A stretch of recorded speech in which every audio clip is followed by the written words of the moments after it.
Hello everyone, I hope you're taking it easy and your day has been great thus far. For this video, I will attempt to go through an unboxing, time-lapse and a review of the Stormtrooper Mech set 75370, and the Stormtrooper being the Stormtrooper is out of the LEGO Star Wars subline.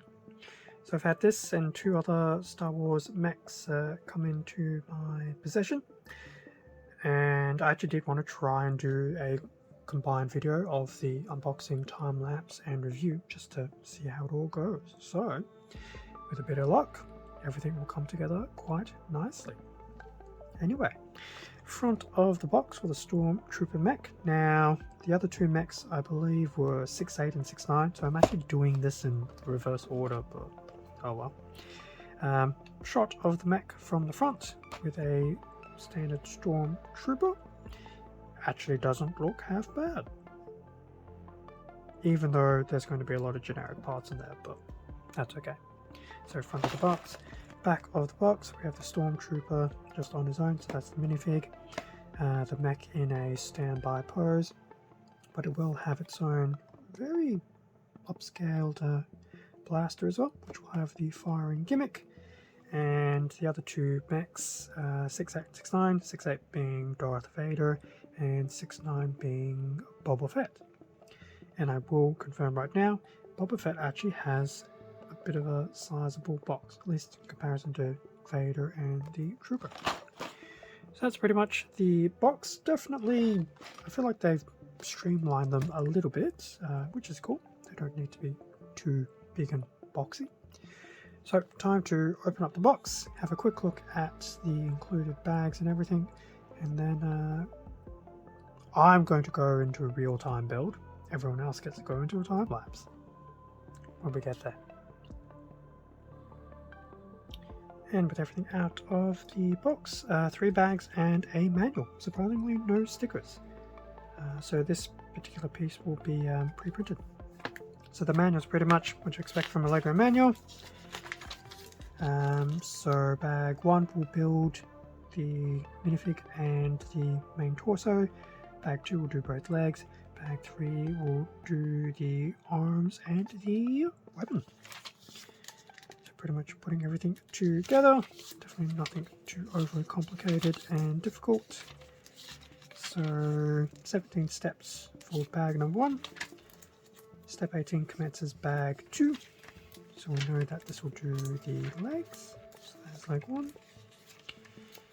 And this will be coming through to leg number 2. And the feet. Can't forget the feet. More to the point, the foot. So that's 47. So between steps 18 to 47 is bag number 2. So that's pretty much the bulk of the build. And bag number 3. Step 48 onwards. So this will be the 2 arms. I will skip a bit.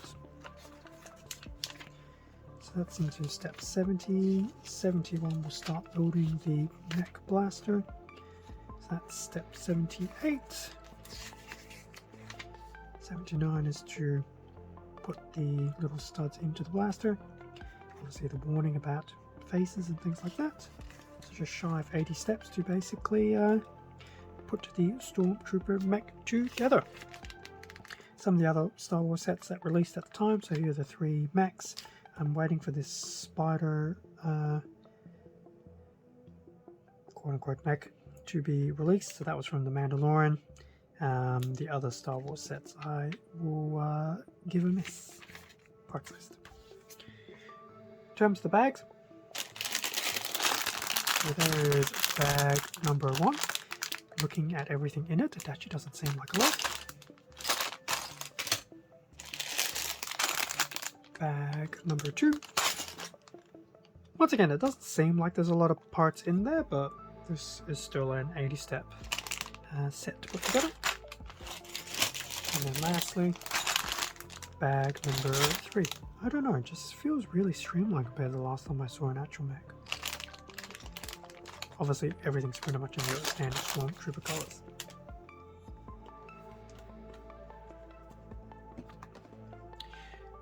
Okay, so that's pretty much the unboxing side of the things done. So now that I know there are 3 bags, I'm going to build everything. From a video perspective, this will naturally switch over into time lapse, and then come back and have a bit of a review of the Stormtrooper Mech.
Okay, and with the time lapse now completed, so in real time, that took me about 17 minutes to build the Stormtrooper mech.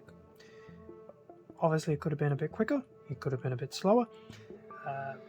subject to your building pace, and obviously for me I was a little bit inclined to go a bit faster for the sake of the time-lapse recording. So it's probably safe to say it's a 15 to 20 minute build. Otherwise it could be easily a 10-minute build if you are very much prepared and on the ball.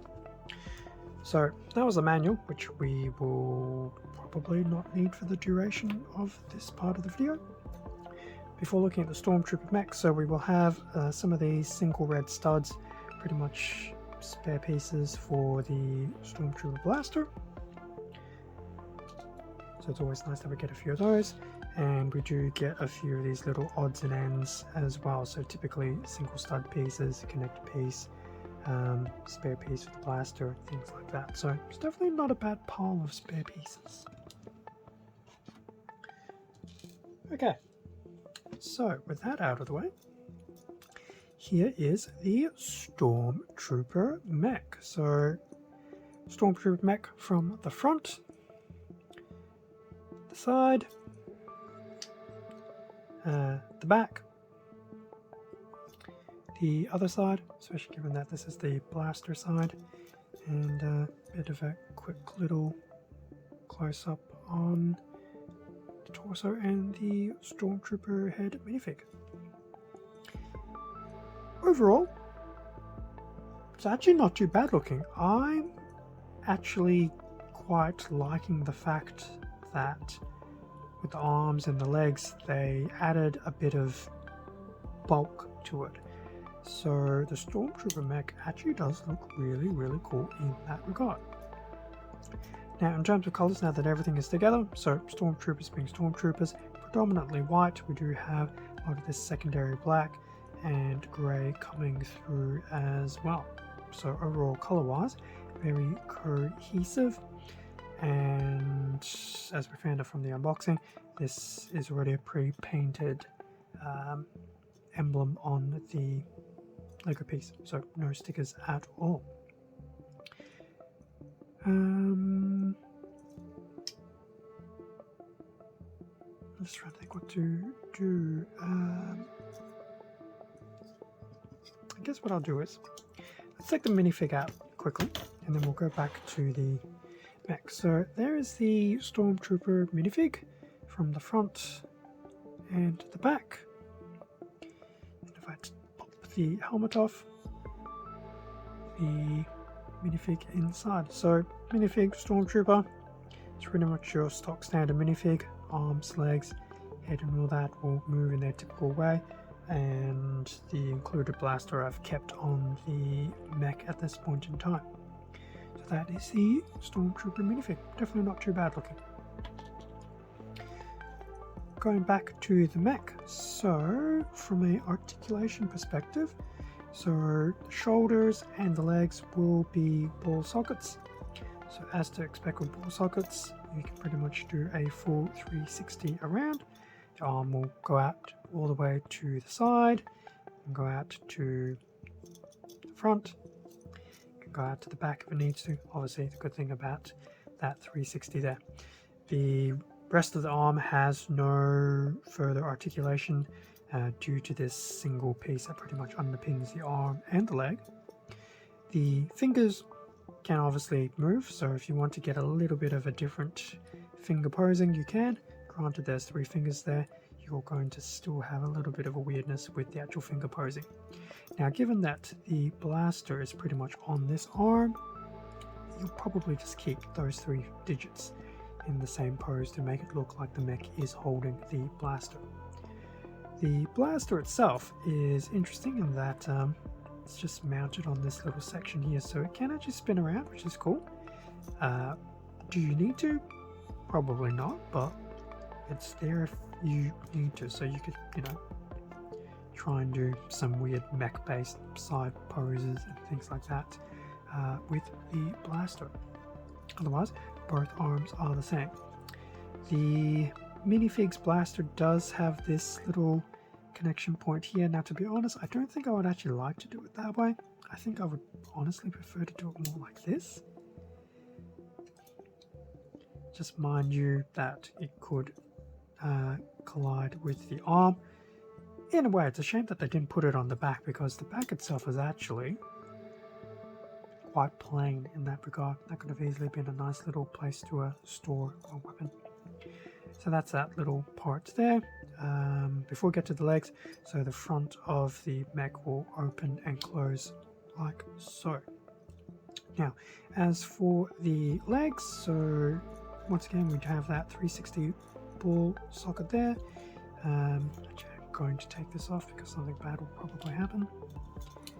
That's as far as the splits will go, which is unfortunate, but it's okay. Because it's a ball socket, definitely no problems going all the way back, no problems going all the way to the front. There is no knee bend because of that underlying piece, so expect no further movement there. As for the feet are also on ball sockets as well, so they can naturally do a nice 360 there. They can go all the way back, they can lean all the way forward. So from a mech perspective, you can definitely be a little bit creative with your footwork. Case in point, ever so quickly. So that's actually not too bad. So I will admit, having these multiple ball socket areas does actually help. So you actually do have some flexibility with posing. You just won't have the elbow or the knee bend to do anything extra. Okay, let's just reset the Stormtrooper Mech. And in terms of putting the Stormtrooper in, this piece is just pretty much where Stormtrooper just stands in there, and then you just close up the main torso, and there you go. Stormtrooper ready for action. And as I said, I do quite like how they bulked up the legs and the arms a bit. I'll put this to the side. Okay, so Stormtrooper. Now that we've seen what you can actually do, what are my final thoughts about you? So from a visual aesthetic perspective, I actually quite like the look of it. The set has actually dropped down a few dollars since I picked them up, so I don't know. I'm not super tempted to, but I could envision picking up like maybe another two and just having a bit of a army build type situation. Because it actually does look really cool. I do actually quite like the look. The colors will obviously work very well, being Stormtrooper colors, and as I said, just the way that they've just added on some of that extra bulk, and because it still has some of the curved look about it, it just works really well. So visually, very cool. Articulation, it's definitely not too bad. It's become a little bit less over the years, but it's still workable. You know, it's not a proper action figure, it's still Lego, so for what it can do, it's really cool. The blaster gimmick is obviously quite nice, including the little shooting gimmick with the stud. So from a playability perspective, it definitely does have a bit. What are some of my grievances about the mech? Now, as I said, things have changed over time. Some things aren't necessarily grievances, but they just feel like ones. Firstly, actually, let's talk about grievances first. So the first thing I noticed when putting this together is when putting on the legs will be intentionally offset. So as you can see, they won't just go dead straight down, because these pieces will pretty much connect in with, well, not connect in, but hit the crotch area of the mech, so they won't be perfectly dead straight, which is okay. I mean, technically there's nothing wrong having a bit of that little off tilt to the side, and because of the ball sockets and the ball sockets in the feet, it's easily circumvented. If anything, it's probably just more of a design grievance more than anything else. The other grievance that I have, once again, it's not a super grievance, it's probably just more aesthetic, is how they do the fingers for these mechs. It actually was worse back in the earlier days because they did feel oversized. These days they actually do feel more proportional, and I can see they've taken a bit of a lazy route, and instead of having a fourth one of these for the thumb, they've just had a generic Lego bit. So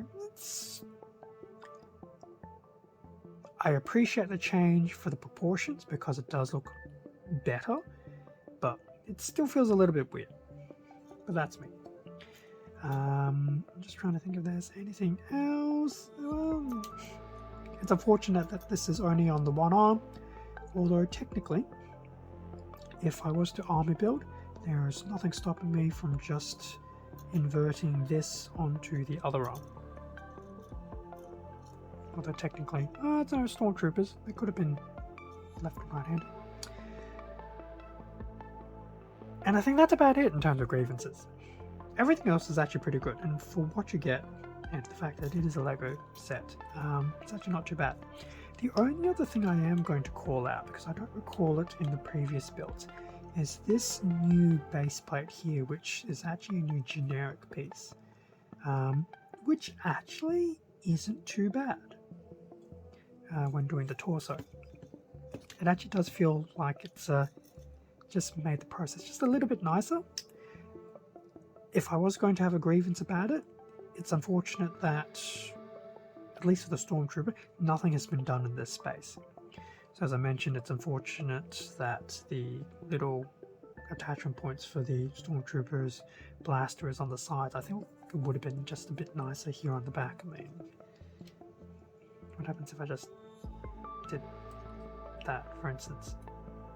Okay, it looks aesthetically terrible, but it just seems a little less clunky with the storage. And who knows, from a distance someone might think it was a little small jetpack. Granted, it's a very small jetpack, but yeah, I like how they've introduced the part. It does seem to be quite useful and nice. But yes, I'm just hoping in other mech designs they maybe just at least put a few of those 2x2s with the very flat bottoms just to tidy that up a little bit. So we've done articulation, visual look, some of my not so great points about it. My final thoughts for the Stormtrooper Mech. I quite like it. I would say if you're a fan of Star Wars and or mecha, grab one.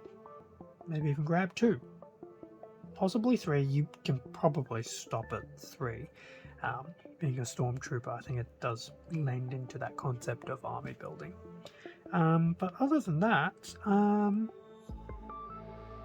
for the real-time build, I quite enjoyed it. And if I do pick up two more, it will actually be nice just to build them at a more leisurely pace as opposed to doing them for a YouTube video. So yes, I would definitely say I would recommend to grab this mech set. In fact, because of some of the visual aesthetic changes, I've probably had a little bit more fun with it than some of the Marvel mechs, because they had changes and differences between the mechs, but I don't know, the ones for the Stormtrooper mech felt of a change enough to just give it a fresh feel, where some of the Marvel mechs, the repetition was still quite evident, and then you just lacked the freshness in the build.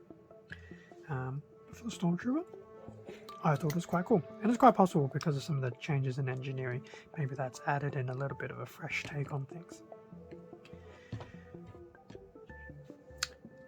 So that'll pretty much bring us to the end of the unboxing, time-lapse and review of the Stormtrooper Mech set 75370. Fun little mech build. I'm definitely glad I got one. Now, although I do enjoy Star Wars, I'm not a mad Star Wars fanatic. I probably lean more towards Star Trek than Star Wars. But this has been fun. Definitely looking forward to building the Vader mech and the Boba Fett mech, hopefully in a similar format, and hopefully shave off a few minutes off the review side now that I have a bit of an idea of what I'm doing. Thank you very much for watching this trio video. Feel free to leave a like or comment, subscribe if you enjoyed the content. All of this does help support the channel, and I do greatly appreciate it. Extra content can also be found on my Instagram account, link in the description below. It's also the same handle as the YouTube channel. With that being said, stay safe and take care. I will see you in a future video, whether it's more Lego within the Star Wars stuff. I know there's some parallel Transformer content floating around, and I am hoping to do some pop vinyl stuff again in the near future as well. So it could be possibly anything on the channel. Depends what strikes your fancy. Until the next time, take it easy. See you then.